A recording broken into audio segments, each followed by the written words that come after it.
Hello everyone, good afternoon, good morning or good evening, wherever you are in the world, and welcome to the Trailblazer 2.0 webinar on brand symbiosis and partnerships. And in this 1 hour session, we are going to discuss some actionable steps for choosing the right partner, what to look out for, changing consumer habits, local and digital partnerships, and how the hotel sector is converging with other industries. And unfortunately, Vivien Ivanyi is unable to join us today. She sends her apologies, and we will see if we can catch up with her offline. So this Trailblazer series is being held in the run-up to the Urban Living Festival, which is an event that we're holding this summer at Tobacco Dock in London on July the 7th and the 8th. And this event is set across 3 stages called Stay, Live and Work. And essentially, we are going to be mapping the future of these different areas, and a link to the Urban Living Festival website has just been posted in the chat. So do check it out in your own time, and you will be able to find some further information about the schedule and the speakers on that site. So I've got a few housekeeping rules to run through before we crack on with everything today. As I mentioned earlier, this is a 1 hour webinar and it is being recorded. Everyone will receive a copy of this recording either by tomorrow or by Wednesday latest. And we're going to spend around 45 minutes speaking with our Trailblazers, with some time at the end to take any questions from our audience. So I encourage you all that if you have any questions, pop these in the Q&A function and I will get round to asking these at the end. So for those of you who might not know me, my name is Eloise Hanson. I'm the news editor at Boutique Hotel News. We are an online B2B multimedia news source for the boutique, lifestyle and luxury hotel sector. And occasionally I will cover stories for service department news and short-term rentals, which are 2 other sites that we run, and all of which are published by international hospitality media. So here's our Trailblazers today, and I'm going to move from left to right on my screen and ask each to briefly introduce themselves. And so John, I am handing over to you first. Sure, yeah, thanks so much for having me today. My name is John Flannigan. I'm the CEO and founder of Wylder Hotels, and we focus on adventure, surprising locations, nature-based, leisure properties in the United States. Thank you, John. And Tony, can I come to you next, please? You may. Thank you for having me as well. My name is Tony Kurz. I'm the CEO of Brandmark Collective, and we really specialize only in taking globally recognized brands into the hospitality space, hopefully in an intelligent and owner-friendly manner. Thanks, Tony. And last but not least, Cara. Hi, how are you? Thanks again for having me as well. I'm Cara Federici, CEO and founder of the Madison Melle Agency and Tech Theory Group. The Madison Melle Agency is a lifestyle consultancy and creative studio based in California with teams across the globe. We service hospitality, tech, and media brands with areas of expertise in branding, design, marketing, sales, and revenue strategy. And then Tech Theory Group is a managed service provider, also primarily within the hospitality space. So really excited to be here and talk about what's happening in our world. Thanks, Cara. And all the LinkedIn profiles of our Trailblazers have been popped into the chat, and I encourage you all to connect with them all. And so now that we know who we're going to be hearing from today, I would like to spend some time covering a bit of background to our conversation. And these are all stories that either myself or my colleagues have published over the last few months, and each detail a different form of partnership. And the top left-hand story and the bottom left-hand story are related to F&B. And food and beverage is an increasingly important department of a hotel. It has been said that what generally constitutes a lifestyle hotel is one that makes as much as half of its revenue from F&B. And in the top story, we have graduate hotels, and these guys are predominantly based in the US and soon the UK, and they have partnered with a digital kitchen platform, C3, which is headed by Sam Nazarian. And this partnership will see C3 assuming the daily operations of all on-premise food services at graduate hotels. And this is going to be rolled out to the majority of properties by the end of the year. Other partnerships that Boutique Hotel News has covered recently includes Citizen M, bringing a virtual fitness program to all in-room guests via Gymbox, and Belmont's The Cadogan Hotel partnering with a sleep expert to introduce a sleep concierge service.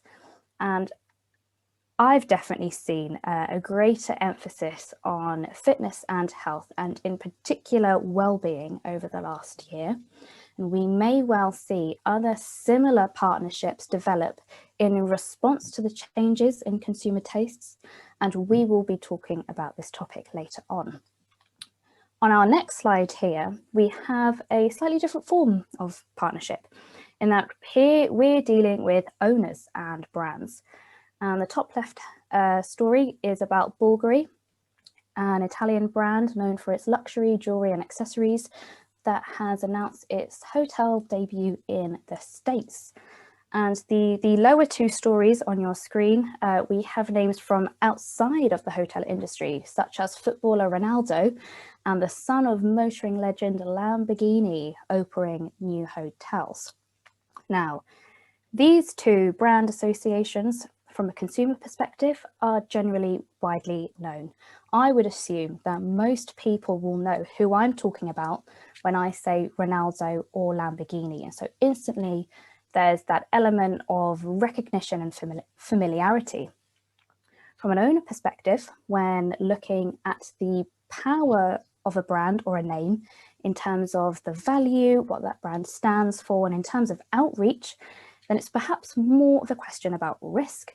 To what extent are you genuinely tapping into the distribution powers of that brand? And again, we will most likely touch on this subject in our conversation. So without further ado, let's turn to our Trailblazers and let's talk about brand symbiosis and partnerships. And Cara, if I can please direct my first question to yourself. There are thousands of vendors and suppliers in the market. So how do you identify the right partner for a brand, and where are the opportunities? Yeah, sure. Thank you. I'm honored to have the first question of the day. But yes, you know, I think now more than ever, there are so many choices to make. And as the world evolves and we move through the pandemic, that's going to continue to be at the forefront of our brand decisions. And I think for a lot of our clients and for hotels in general, it can be a bit daunting and sometimes scary to align with, you know, product partners or other brands and kind of, you know, evaluate what impact that's going to have on your own brand and the longevity of that decision. And so for sure, agencies and companies like ours, of course, can help with that process. And there's really four main areas that I've identified that agencies like ours can help with when selecting a brand, whether with or without assistance. And that would be in the research phase, in the vetting phase, in the decision-making process phase, and then in the time management rollout phase. And I think oftentimes, not only making that decision of who you're going to partner with feels a little daunting, but not realizing what the process looks like to get to the end game. You know, oftentimes you just make that decision and then wonder what's going to happen next. And you realize as you start going, right, that there's a lot of steps involved. And so I think, you know, advice to hoteliers specifically is, you know, do the research, but if you don't have the time, you know, get in touch with agencies like ours, for example, that do this regularly and have already done the research and can help select the brand or the partner that fits with your specific business objectives. And then make sure to spend time on the vetting process. Some of the questions that we always ask are, who are the other partners of the partner that, or the collaborator that you're working with? Do those other partners resonate with your audience, or are they relevant to the long-term goals that you have? Do they understand your industry? For example, in hospitality specifically, it's such a niche market. And I know John and, some of the other panelists can really speak to that, but there are so many third-party companies out there that, say that they're serving a specific purpose, but don't really understand how that works in hotels. And so it's really important that the team members or the key players on the agency side, or even in the brand, product, or partnership that you're curating, understand what's most important to you and can sort of speak that same language. And then I think, this probably sounds like common sense, but evaluating past performance is really important. Have they done similar rollouts before? Has it been successful? Have they had a misstep? And if they did have a misstep, how did they handle that? Did they recover? Did they improve? Or was that misstep, something that you wouldn't want to happen within your own business? And then I think once you've made that decision and gone through that process, it's really about managing that vendor relationship, which is a day-to-day experience between you and the partners, and can have, again, a variety of elements involved that you may not expect, and keeping your eye on the prize and getting to that goal in a timely manner. So, everything is great when it looks really great and it feels good, but then if it takes 10 years to get there, it's probably not the right fit. Do you have a sort of an average time length or time span as to which something can be conceived to the actual manifestation of that partnership? I mean, I think that's a very good question. I wish that I could give you a one-size-fits-all answer, but I think it really depends on the extent of the partnership and in what ways it touches your business, whether it be, through your marketing side of the business, or your internal operation. Many partnerships, as some of the ones you mentioned in the news articles, are pretty robust. So they involve changes to your marketing and to your internal operation. And that can be anything from a 90-day, if you're just doing a pop-up shop experience, to, a couple of years to roll out a really formalized partnership. But I think the key with that is just understanding at the beginning what the duration and extent is, and getting through that before you deploy, so that you're not anticipating a 90-day strategy and having it take 3, 4, 5 years. And in terms of what to look out for regarding maybe the pitfalls, or with reference to any sort of red flags, what advice would you give to a hotelier who is looking to embark on a new partnership? Yeah, sure. So I think one of the biggest red flags that we've seen, well, there's two really that stand out to me and things that we try to avoid, which is, a contract that is priced well under market rate is a bit alarming, because you wonder, why is it so low? What is there a sense of desperation? Is there, why? Are they not experienced enough? Are they just trying to get the job? And so that's definitely a red flag with any type of partnership, whether it be a brand partnership, a product purchase, or anything in that realm. And then I guess the second thing would be, someone who gives you a 100% guarantee that, everything's going to be perfect, because even in the best relationships, there's always going to be unexpected things that pop up. Even, if you do it 15 times over, there's new players, it's a new world, there's all these different nuances. And so anybody that says it's 100% perfect, give them the axe. Well said. Thanks, Cara. Yeah, Thank sure. you. And Tony, I'd like to turn to you next, please. sadly out of necessity. Well, many owners and brands over the last year have been forced to really strip back and focus on their core business. How do you see the owner-operator relationship developing post-COVID? Well, I guess I'd start first with, once this pandemic hit and it became pretty clear, call it in March or April, that it was going to be around for a while, in one shape or form, brands started to super focus. But on the other side of the coin, which totally surprised me, our phone started to ring with other brands that were looking to get into this space, looking to see whether or not their name and their recognition and audience and marketing spend and so on and so forth could actually carry a hotel brand around the world. And I'm talking about, large global brands on one side of the coin, and on the other side, I recall getting a call in March or April from a famous lake in Germany that had copyrighted their name, and they wanted to see if they could get into our business. So, rather than focus, I actually was seeing more kind of outbound brands looking to enter into the space. And this, gets to what Cara was talking about. It's one thing for a brand to get into an individual partnership. Mm-hmm. It's a whole nother thing for a brand to carry a hotel brand. And the road is littered with mistakes in this category. In fact, there are far more mistakes than there are success stories, in my opinion. Coming from a guy who's made every mistake in the book, taking brands into this space,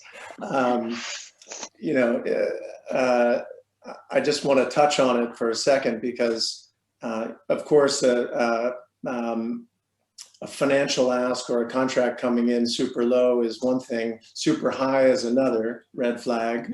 Mm-hmm. But more than anything, the brand has to have done its homework to start. Mm-hmm. It is not a solution for an owner to put a globally recognized brand on their front door and expect that that's gonna fill the beds with heads, as it were. Mm-hmm.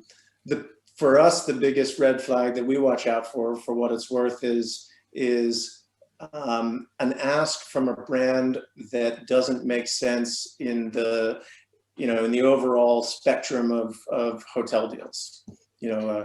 A really large design fee up front, plus a royalty that's out of whack. It's 2021. That it wasn't working in 2019, maybe in 2009, but the world has changed pretty dramatically. Not only from a consumer standpoint, but from really more than anything, the standpoint of a hotel owner or developer getting construction financing. They have to have a brand that's bankable, bankable for their financing.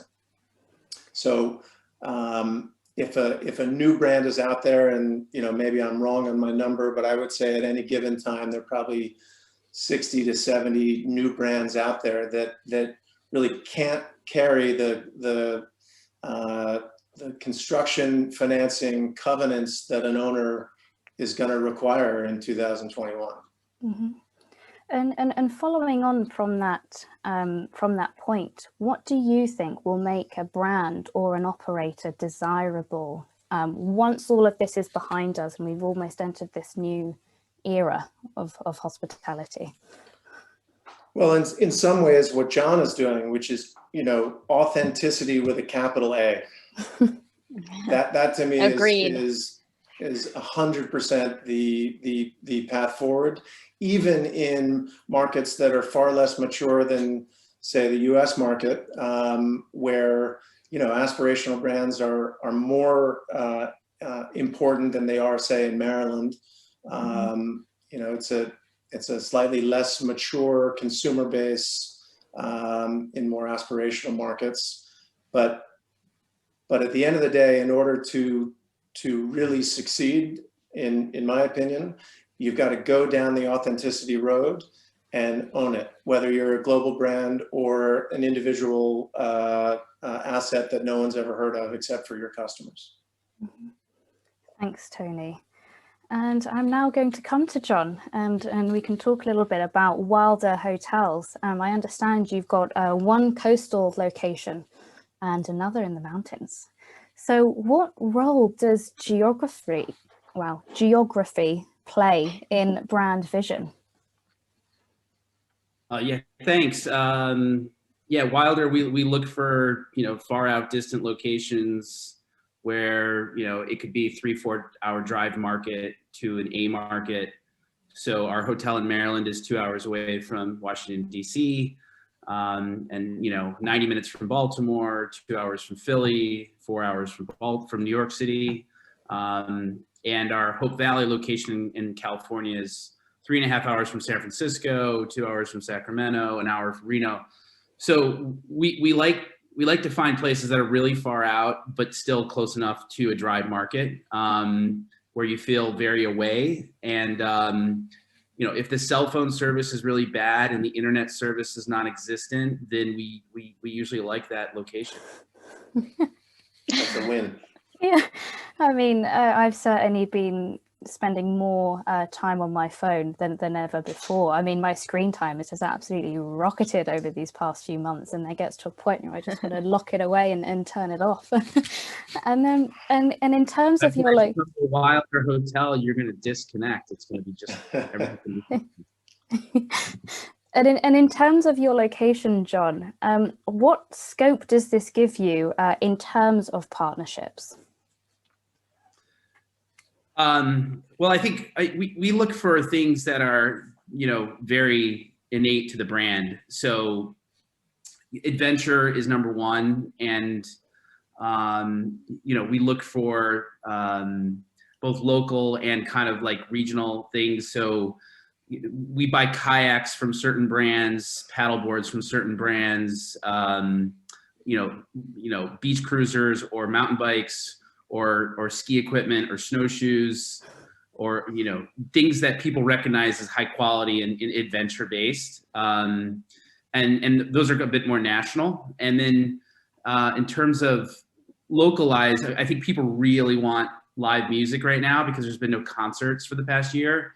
So we get a ton of local artists that come in and play, and I've never seen like a huge positive reaction from a local artist just playing like acoustic guitar. Like, it's like it's like they're seeing David Bowie for the first time, So yeah, we try to, locals always is here to stay. You're always going to be working on who's in your backyard. That's just kind of basic. So yeah, we try to blend the two between kind of national and local stuff. Mm-hmm. I've had a question come in from Ali Powell, which I think is relevant to our conversation right now, John. I might have to explain. Do you have Go Ape in the States?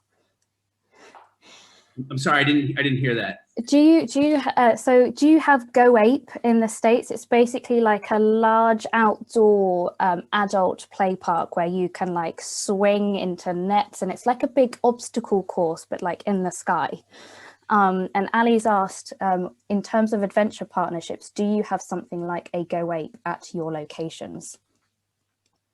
I've never heard of it. I'm sorry, I haven't. But no, we try to create our own. Amazing. Yeah, we try to keep it natural, and yeah, both of our hotels are located in locations where you don't have to try that hard. It's like, you're right there on the Chesapeake Bay or in the mountains, and it's all there for the taking. So we don't really have to create much, to be honest. Mm-hmm. And I understand that at Wylder Hotels, you have some really cool different offerings. You've got yurts, you've got cabins, you've got sort of your short-term holiday homes. So, and I've seen a lot of hotels look to sort of diversify their portfolio. Many are sort of moving into the extended stay market. Do you think that we're going to see more partnerships with hotels and property management companies as hotels look to change up their offering? Yeah, I mean, I think this is driven a lot by safety, and I think big hotels with lobbies and long hallways are not super attractive right now. So if you could walk, directly into your cabin or your small home or your trailer or your yurt, and you're fully outdoor the whole time, yeah, that's a win. And I think you see investment capital with all the deals happening right now. All the investment capital that I'm seeing, all the big announcements are not urban or convention locations. They're in outdoor hospitality right now. So, I mean, you follow where the investment capital is going, and they're all betting that that's where the future is. And, I don't think it's a trend. I think it's, we think at Wylder, people have been staying in cabins and yurts for centuries, and it's going to be cool whether it's in the middle of a pandemic or not. It's just always great. So, I don't look at it as a trend. I personally think it's just the normal. It's no longer just niche hospitality, but it's like this is what hospitality is. Mm-hmm. And sort of looking at how now consumer habits are changing, particularly, I've read a lot of reports and surveys in terms of what customers are now going to be looking for and aligning themselves with in terms of brands when we come out the other side. So Cara, can I turn to you next, please, and ask you how are consumer habits changing? What are you seeing? Yeah, sure. Well, just to piggyback on what John said, I think, and also what you said about your phone and your screen time, is that, in terms of consumer habits changing, the use of technology in the process of making your buying decisions is huge and is more paramount than ever before, just because everybody is on them more than ever before. But I also think that, similar to what Tony said, it's that consumers are seeking out brands and alignment and experiences that really suit their ethos and their core values. And they're, no longer going to be seeking out that generic experience, whether it's a travel experience or even, purchasing a retail product. They want something that really resonates with them and makes them feel good, and inspires them. And I think especially after coming off of this past year where you had to find new ways of becoming inspired through technology, is like now everybody is starting to be able to get back out there, and now they want to experience exactly what they've been dreaming about for the past, several months. And like I said, that could be a hospitality experience, that could be, a dining experience, and that could also take the shape of, buying or wearing something that makes them feel good. And I do also think that still, and ever more for the unforeseeable future, is the sense of safety and well-being just coming into play. And, as you mentioned in the introduction, it's that sense of wellness and what that means for you, how you define your own sense of wellness. For some people, that's, going on a retreat and unplugging for several days. For someone like me, it's like a 30-minute unplug, that's just enough for me. But it's about finding that balance, I think. And do you think that it is consumer demand that's what is driving the innovation within hospitality, or is it that hotels are just having to become more competitive and creative in how they differentiate with what they're offering? Well, the chicken or the egg, right? I think it's a little bit of both. I think for sure, as hoteliers, we're always trying to understand what the audience wants and trying to evolve and offer something that's going to satisfy them. So in a sense, the consumer demand is driving the innovation in that way. But at the same time, I don't think that's enough. And I think that sort of puts you in a box and limits what you can do if you're only focusing on that. So there is now, in what we help, on the marketing and branding side of our agency, we help our, clients discover what they can do to innovate independently of what their audience, you know, might be telling them, because sometimes you have to get ahead of your audience and not just wait around for them to tell you what they're looking for. You have to be more thoughtful and more proactive about that. So we really try to help our clients strive for a balance between the two. Mm-hmm. Thank you. Yeah, and I just sure. want to highlight here that if anyone does have any more questions, please do pop them into either the chat or the Q&A, and I will either ask these when they crop up, or I will save some time at the end. So Tony, I'm coming to you next, please. We're going to talk about aspirational brands. Because when it comes to these kinds of brands, investors and consumers are essentially buying into a lifestyle as opposed to a product. So what advice would you give to a hotelier who's looking to enhance their offering, but also remain relevant? Great question. Hopefully, whoever the owner is beginning to have discussions with brands that have already, as I said earlier, done their homework. Mm-hmm. And they know what it means to go from, say, an apparel brand or a sportswear brand or a TV network or whatever it is. China's most famous ping pong player reached out to us, I remember a few years ago. You know, whoever the brand is, hopefully the owner is speaking with brands that have already, you know, met with Cara or another group like Cara's, and you know, they've truly defined what it is for that brand. You know, as I said earlier, the road is littered with mistakes, and really, I think that boils down to brands wanting to extend into this space for the wrong reasons. Mm-hmm. Whether it's to sell furniture or tabletop ware or whatever it is, there are really only a few examples of ones that have, you know, are in it for the long haul. Bulgari, who you mentioned earlier, I believe is one of them. They happen to take a routing that was different than most others in that they immediately partnered with Marriott. Mm-hmm. You know, there is, and I think one of your future questions to me is, you know, how does a brand pick the right path forward themselves? Do they go to a Marriott or do they build it themselves? And I would actually submit to you, maybe I'm a little early in doing this, but I would actually say that generally speaking, the Marriotts are off the table for you know, pick a brand, A, B, or C, to get into this space. There's no shortage of brands out there now. What do they have now? 32 or something on their own, you know, already.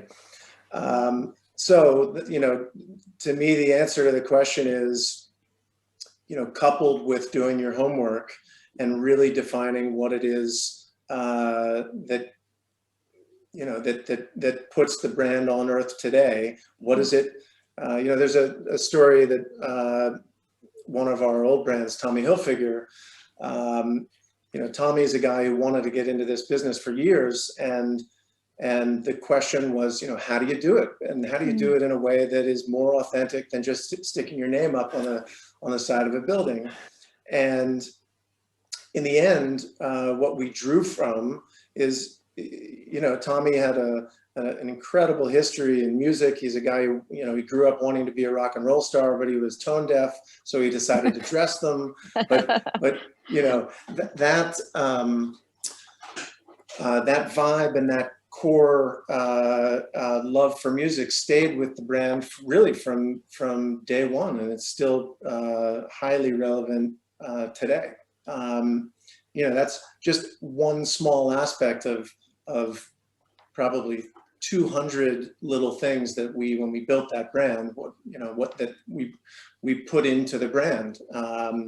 And in our way, the translation of that wanting to be a rock and roll star was what we called a fame room in each hotel, fashion, art, music, and entertainment room, where there were live events and so on and so forth on a regular basis. But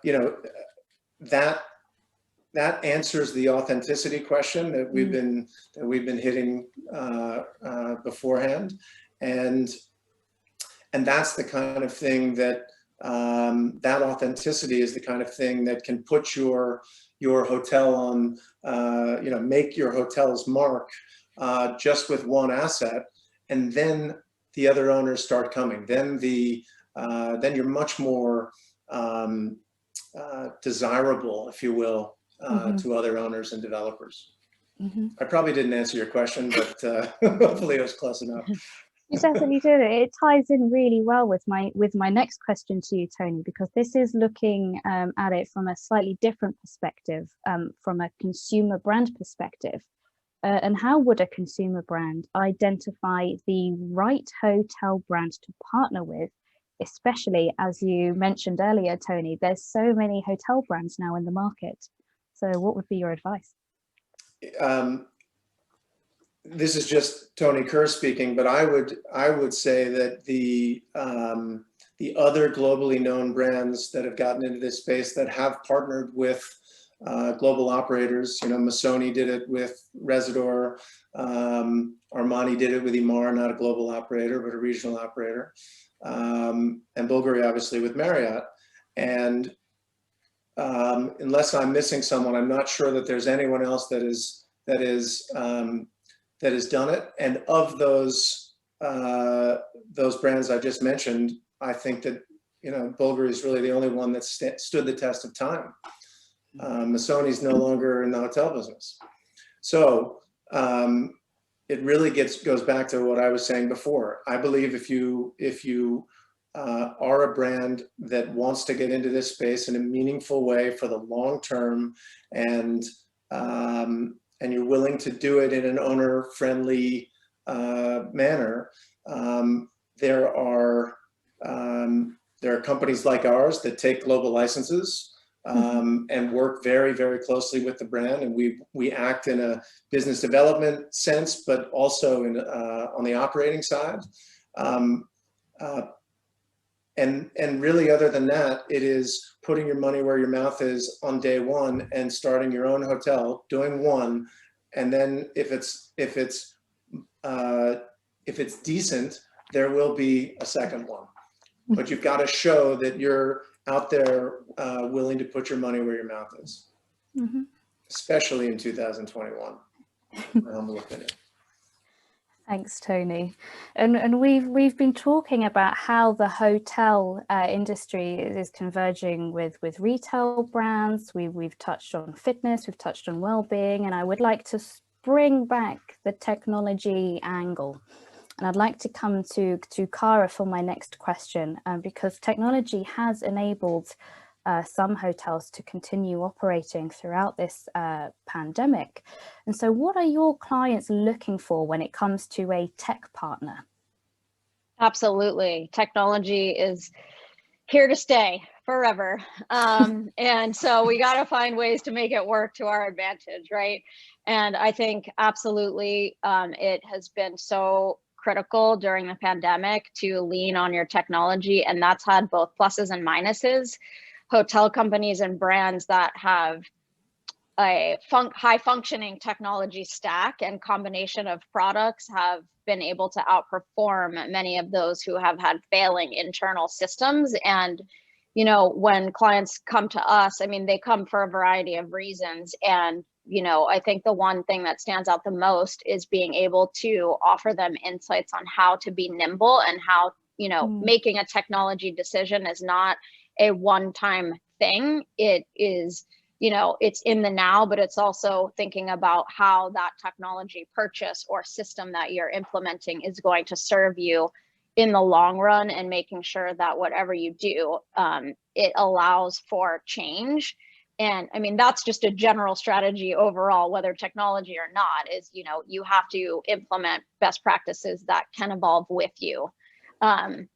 But I think, you know, a lot of hotels are looking for opportunities to obviously serve in a contactless environment, or in some sense of a contactless environment, and that for each brand is different. Some, you know, brands can take that to, you know, a fully contactless experience, but other brands that want to maintain that connection with the guest have to find that right balance. And, you know, making those decisions can also be, you know, quite difficult. But finding a company to partner with that has done this before, like similar to, and I don't want to keep plugging myself or our company, there are others out there, but you know, knowing what are the right questions to ask in the space of technology, understanding the hospitality business from the inside out, and being able to find the right tech stack that works for you and your brand.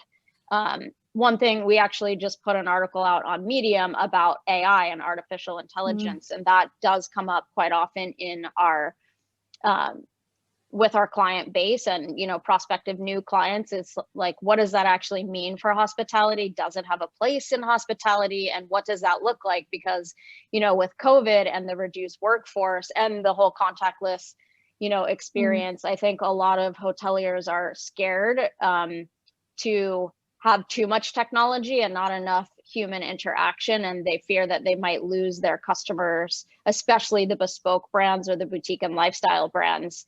But there is a way to strike the right balance, and AI does have a really solid place and a really supportive footing to help you stay nimble and, you know, tend to the needs of your travelers, but also still maintain your integrity as a, you know,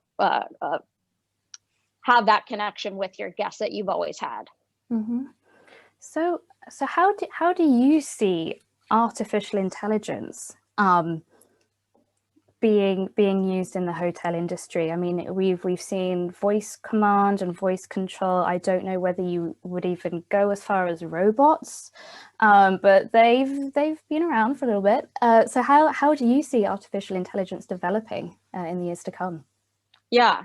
Well, I think that when you say artificial intelligence, you know, most consumers and people in general think about robots, and they think about like the extreme version of artificial intelligence. But the reality is that AI is already integrated into a lot of hotel technology products, and that, you know, machine learning, you know, for example, your revenue management systems, your CRM systems, they all deploy a component of artificial intelligence and machine learning that helps you understand your business and your audience, and helps you deliver the most optimized result beyond, you know, the intellect of what a human can do. So it already is there. It's just behind the scenes, and many people don't realize it. But I definitely think that it has a place. And, you know, Hilton, Marriott, they've used robots in their hotels, and other brands have done that too. And,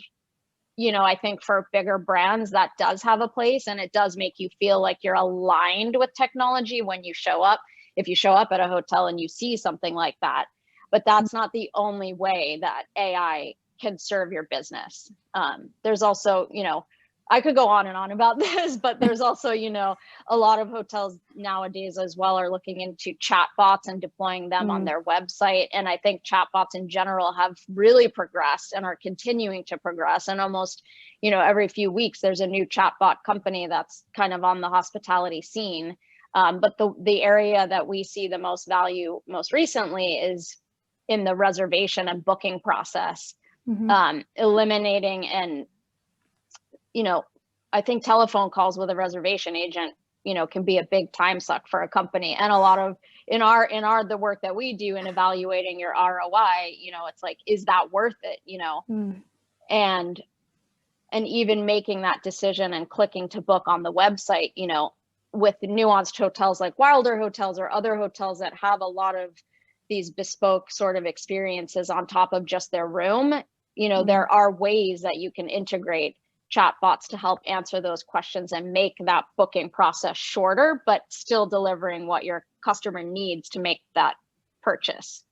So, yeah. Thank you. And as you've mentioned, John, I am going to pivot and speak to John next, and ask, what role does technology play in your brand? How are you utilizing technology, if at all?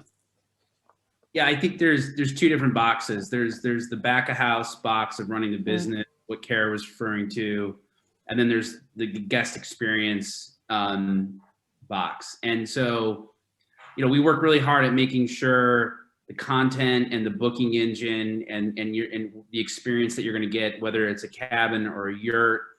So that booking online and it's massively moving to mobile. So that mobile booking experience has to be really good. Otherwise, everyone's calling your hotel and your phone is ringing off the hook and everyone's on the phones because nobody understands what they're actually getting. And so, I think the booking engine, side is huge. I think when we get to the property, the customer experience, we tend to keep it pretty old school. And we like it that way. And we think that we just want to keep it really real and we want to keep that human touch. I would say I'm kind of anti-technology on the guest experience side. I'm of the view that it just kind of dehumanizes the whole experience. So, I mean, in the right places, we like it, but we want to keep that human contact experience and hospitality really strong as you get on the property. But we want our back of house technologies as it relates to revenue management and our accounting systems, anything to do with how we manage revenue streams and expense streams. We want to be as sophisticated as possible. But on the guest experience side, I think we really ask, is this really going to make your experience better? Or is it just like, are we just doing what everyone else is doing? Because we don't like to do what everyone else is doing. You own your customer when they walk through your front door, and it's the most important component of your business. If they have any dissatisfaction whatsoever with a chat bot or whatever it is, it's ruined. It's ruined. And talking, I mean, I actually used to work in hotels. I was very much, I'm quite flouncy with my hands, and so I'm very much sort of face-to-face customer interaction with the odd pat on the shoulder, but pre-COVID times, people. And John, I'd like to finish off as an independent owner operator. To what degree in your whole operations are you relying on in-house compared to a subcontractor? I think that if you can do it, I'd say it's like 70-30. I mean, it's hard to say. Like, if you can do it really well in-house and the guest experience is great and you have the capacity to do it and it makes business sense to do it, we do it in-house. But, we don't have an in-house person who's necessarily always the best snowboarding guide or always the best, guitarist or the best revenue management company. So, we outsource revenue management, but it's done very collaboratively with our general managers and myself and other people. So it's a team approach on certain back of house functions. It has to be. And accounting is a great one that you can very efficiently. They're going to do it way better than you can, and they're going to have a support staff that does it if somebody calls in sick. So you don't want to have to worry about if your accountant shows up on time or is sick. You want, your reports on time. So I think on the back of house side, we outsource where it's really, where there's experts that are clearly better than what you can do. And then on the guest experience side, we're really careful about who those people are. And they have to be well vetted and you have to give them a shot. And if they work, then great. It's like any other relationship. You have to kind of like cultivate it and have some ups and downs. I think as Cara said, nothing's perfect at the beginning. So, you gotta kind of cultivate it over the long term. Thank you. I'm going to take some questions now from the audience. And I want to start with John. Because I know you are very much sort of leisure adventure oriented. And I want to tie this in with a question that we've got in from Ali. So what are your thoughts on this, the hybrid hospitality, which is where you have your product or your offer and you are laying in different features or aspects, such as co-working? Do you think that we are going to see more partnerships in this space? For example, Ali said flexible furniture partnerships that can equip hotel ballrooms to be able to generate revenues through co-working whilst large events are paused. Yeah, I think that it's an interesting question. I've mixed emotions on it. I think there's certain businesses out there that are really hurting and are really desperate and are going to do whatever they can do from a gimmick standpoint to try to save their business. I mean, that's the honest, I think companies like WeWork are obviously having a really hard time, and they're saying, geez, how do we need revenue or we're going to go bankrupt, right? So they're going to do things. We're seeing hotels convert to apartments in New York City. You're seeing disruption or massive change where people are literally, going to go bankrupt. So they have to do something different. Mm-hmm. And then I think you're going to see stuff that like makes sense, that is a value add to the experience, where it seems fine. Like, a hybrid hospitality situation where if someone had creative office space and they could add a different element to it that's going to make it work, co-working, great, but I think commercial office space is, necessity is the mother of invention, and I think we're still going through that process. I personally think commercial office space is going to come back, and it's just a matter of time. And the people the owners, if they're working out their debt and capital structures, they're going to be fine. And it depends how they're capitalized. Some may be really up the creek and they're going to have to do something dramatic. Others may say, we're going to wait until, things get normal. So I think it's very nuanced to the asset and the owner and the cap stack but yeah, I think there will be some gimmicks out there. And I would recommend people, think more about how to be an instant classic as opposed to like try to just be gimmicky to get through, I do. Thank you. And I'm going to take our final question from the audience now. It's from George Sell, and I'm going to ask this to Tony, please. Do the larger hotel companies put as much thought into launching their own brands as they do into selecting brand partners? If that question means, do they put as much thought into launching their own brand with their own name as opposed to launching an already existing brand and taking that under their umbrella? Yeah, I think they do. I know they do. They're still writing the same brand standards and design and construction standards and so on and so forth for each brand. The difference is that when you launch your own brand, you don't have to pay a royalty to an outside brand. Okay. Well, and please, Cara. I was just going to add, I responded to the chat as well, just with my thoughts. I think, Tony, that explanation is awesome and makes a lot of business sense, but from a just kind of a more high level response, it kind of speaks to what I was saying earlier when you had asked about, is the consumer demand driving the innovation, or is the innovation driving, what comes first, chicken or the egg?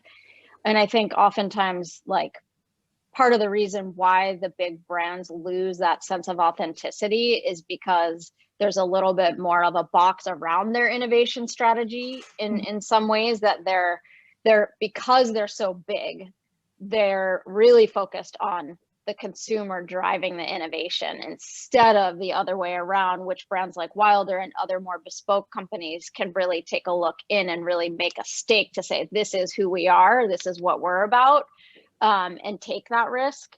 Whereas, the bigger companies have to find that balance. It's more difficult for them to find that balance, I think, personally. Mm-hmm.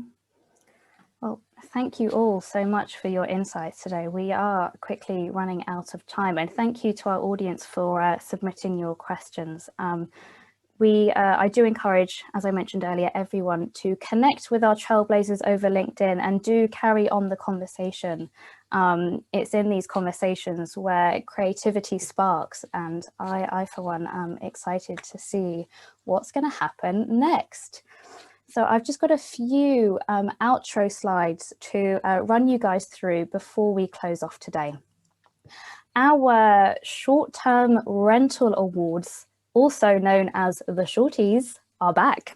We have 18 categories, 6 of which are new for this year, and you could submit entries to as many of these categories as you wish, provided that you are eligible for them, of course. And you can find all the criteria on the website, which is being posted into the chat.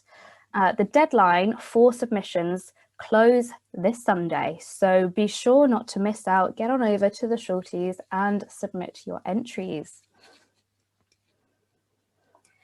And a new event that we are hosting the first week of March. It's a week-long program of virtual events called Urban Living Light. And all these sessions are going to offer a snapshot of what to expect at the Urban Living Festival. Now, on your screens now, we have the agenda for the virtual series, and essentially we have 2 sessions running a day, one in the morning and one in the afternoon. You can find out further information about the series by clicking on the link in the chat, and from here you can register your interest and sign up. And if you would like to hear more, please do get in touch with my colleague Katie. Her details are on your screen now, and I believe her LinkedIn is also being posted in the chat too. So thank you all for tuning in today, and thank you to our wonderful Trailblazers for such a lively conversation. And once again, apologies that Vivien could not join us today.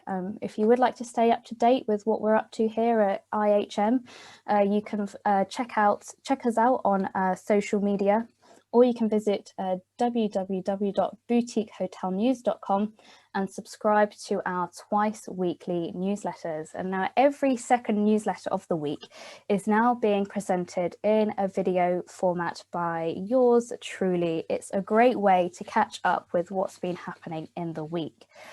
So due to the Urban Living Light series, I'm going to be back here in 3 weeks' time for my next webinar on progressive leadership, and I look forward to seeing you all there. So everyone have a great day, take care, and we'll see you very soon. Thank you, Eloise. Thank you. Bye, Bye. guys. Thank you. Bye.